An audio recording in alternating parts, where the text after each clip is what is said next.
আল্লাহ পাক লৌহ বানাইলেন, কলম বানাইলেন, কলমকে আল্লাহ পাক লিখতে বললেন।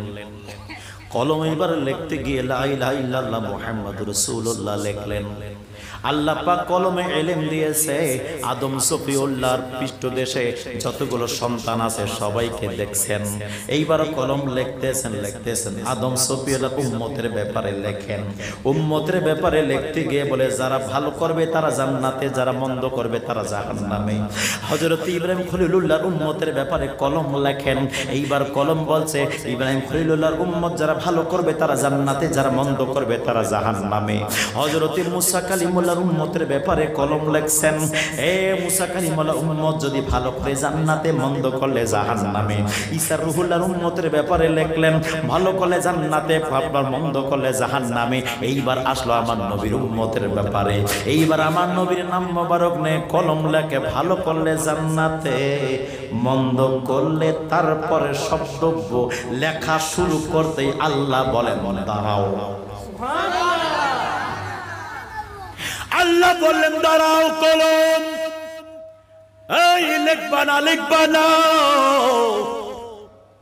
কলম ভয় পেয়ে গেল, পড়ে গেল, দুই খণ্ডিত হয়ে গেল।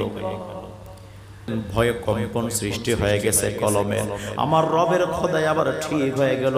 আজকে কলমের মাথাটা ফোটা আছে, ওখান থেকে শুরু হয়েছে কলমের মাথা ফোটা।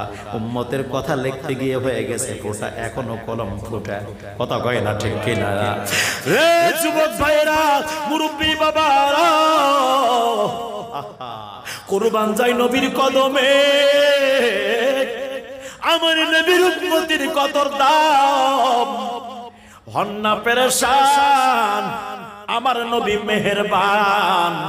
টেনশন করার কোনো প্রয়োজন নাই রে গোলাহাটবাসী, টেনশন করার কোনো প্রয়োজন নাই। আমার আল্লাহ কলমকে বলে লেখো, আমার নবীর উম্মত যারা ভালো করবে তারা জান্নাতে যাবে, আর যারা মন্দ করবে আমি আল্লাহ তাদেরকে মাফ করে দিব।